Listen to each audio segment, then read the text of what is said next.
Coba deh kalian bayangin, suatu hari nanti kalian lulus, dapat pekerjaan impian, dan akhirnya nerima gaji pertama kalian. Pasti seneng banget kan? Tapi ada satu pertanyaan besarnya nih, apakah gaji pertamamu itu langsung wajib dipotong buat zakat? Halo semuanya, hari ini kita bakal ngebahas sesuatu yang super relevan buat masa depan kalian. Di penjelasan materi kali ini, kita nggak bakal cuma ngebaca buku teks yang ngebosenin. Kita bakal bedah bareng-bareng sebuah cetak biru keuangan yang sesungguhnya buat seorang muslim di era digital kayak sekarang. Oke, kita mulai ya. Kadang kita mikir zakat itu cuma sekedar ritual ibadah setahun sekali pas mau lebaran aja kan? Padahal, zakat itu jauh lebih besar dari sekedar itu. Zakat itu sebenarnya sebuah sistem sosial dan ekonomi yang luar biasa dinamis. Sistem ini tuh tangguh banget, bahkan pernah jadi tulang punggung kekuatan finansial negara di era kepemimpinan para sahabat, yaitu masa Khulafaur Rasyidin. Peta jalan kita hari ini bakal ngejembatinin konsep fikih klasik langsung ke dunia modern. Kita bakal jalan-jalan dari esensi zakat, logika dan hitung-hitungannya, gimana sih zakat di era modern, pemetaan 8 asnaf zaman now, sampai bedanya zakat, infak, dan sedekah. Kita masuk ke bagian pertama dulu ya, yaitu tentang esensi dan tujuan utama kenapa zakat itu ada. Nah, semuanya itu berawal dari sini. Secara bahasa, kata zakat itu punya arti suci, bersih, tumbuh, dan berkah. Ayat dari surah At-Taubah ini dengan jelas ngasih tahu kita soal fungsi ganda zakat yang luar biasa. Zakat itu nggak cuma sekedar ngebersihin harta kita secara fisik dari hak-hak orang lain yang mungkin tanpa sadar nyampur di dalamnya. Tapi yang jauh lebih penting, zakat itu mensucikan jiwa kita secara spiritual, alias ngebersihin hati kita dari sifat pelit, tamak, dan cinta dunia yang kelewat batas. Jadi, zakat itu sebenarnya main di 3 dimensi sekaligus loh. Secara spiritual, dia mensucikan jiwa kita. Secara moral, dia ngebangun rasa syukur dan empati bahwa ternyata harta kita ini bukan 100% milik mutlak kita.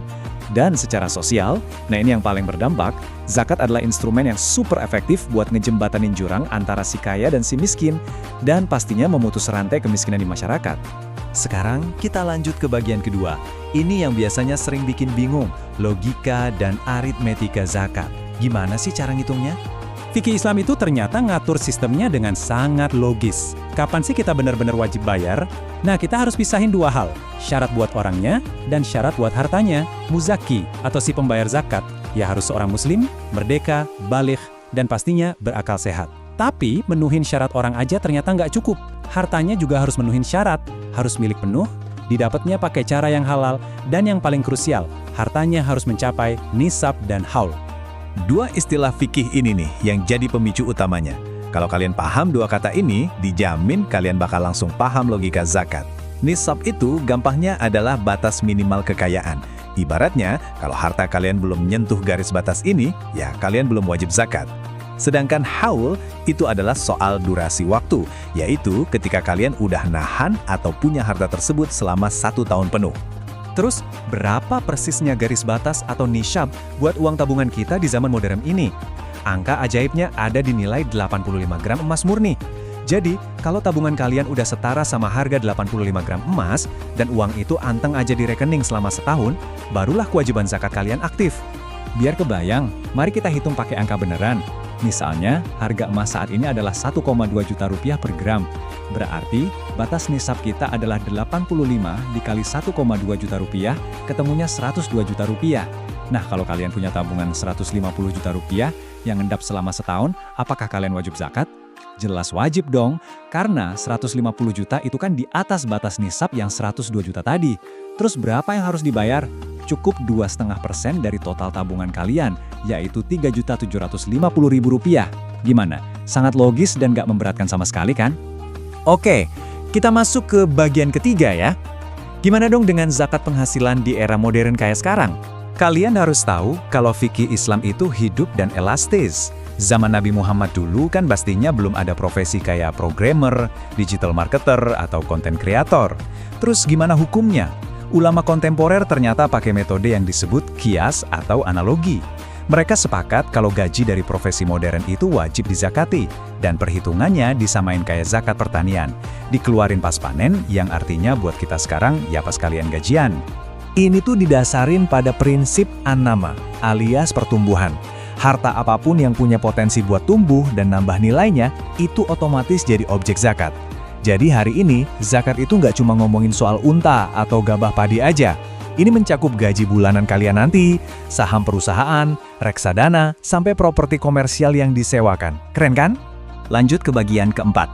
Kita bakal petakan secara kontekstual siapa aja sih 8 asnaf atau penerima zakat di hari ini. Kalian mungkin penasaran, kemana sih perginya uang miliaran dari zakat ini?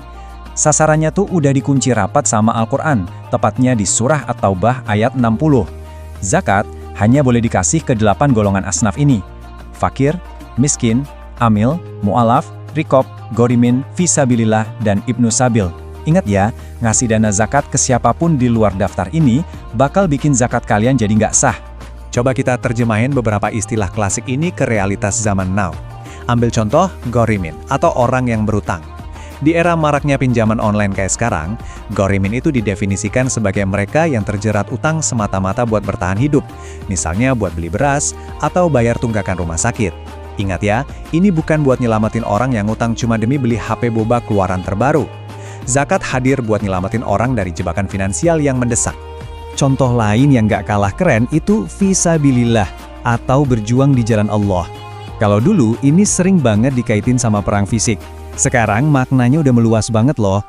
Kalau kalian bikin konten dakwah digital yang edukasi banyak orang, atau ada siswa cerdas tapi kurang mampu dapat beasiswa buat untuk ilmu, atau bahkan buat riset ilmiah di bidang kedokteran, nah itu semua sekarang bisa masuk ke kategori fisabilillah. Dan ini dengan cemerlang ngilustrasiin gimana lembaga zakat modern, kayak Baznas misalnya beroperasi saat ini. Mereka tuh nggak cuma ngasih sembako yang habis dimakan dalam seminggu, mereka sekarang nyalurin yang namanya zakat produktif. Uang zakat diubah jadi mesin jahit, modal usaha kecil, atau pelatihan keterampilan kerja. Tujuannya apa? Supaya mustahik, sang penerima ini, kedepannya bisa mandiri secara finansial. Dan tahun depan, statusnya bisa berubah jadi muzaki, alias orang yang bayar zakat. Akhirnya kita sampai di bagian kelima, sekaligus ngelurusin satu hal penting. Bedanya zakat, infak, dan sedekah. Masyarakat kita emang sering banget nyampur adukin 3 istilah ini. Padahal bedanya tuh tegas loh. Zakat itu statusnya wajib dan aturannya ketat banget. Kalau infak dan sedekah itu sunnah alias anjuran.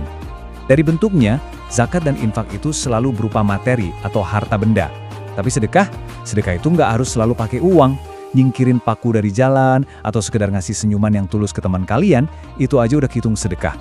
Terus buat penerimanya, zakat itu terkunci cuma buat 8 asnaf tadi, sementara infak dan sedekah bebas kalian kasih ke siapa aja. Balik lagi nih ke pertanyaan awal kita soal gaji pertama kalian nanti. Setelah paham cetak biru keuangan ini, saya pengen kalian merenung sejenak. Apakah kekayaan masa depan yang bakal kalian raih nanti cuma akan jadi pajangan kesuksesan finansial pribadi aja? Ataukah harta itu bakal jadi bukti nyata seberapa besar kontribusi sosial kalian buat umat? Karena dalam Islam, sukses yang sejati itu adalah ketika saldo rekening bank kalian dan empati sosial kalian di masyarakat, dua-duanya bisa bertumbuh secara bersamaan. Terima kasih ya udah ngikutin sesi bahas materi fikih kali ini. Teruslah semangat belajar dan sampai jumpa.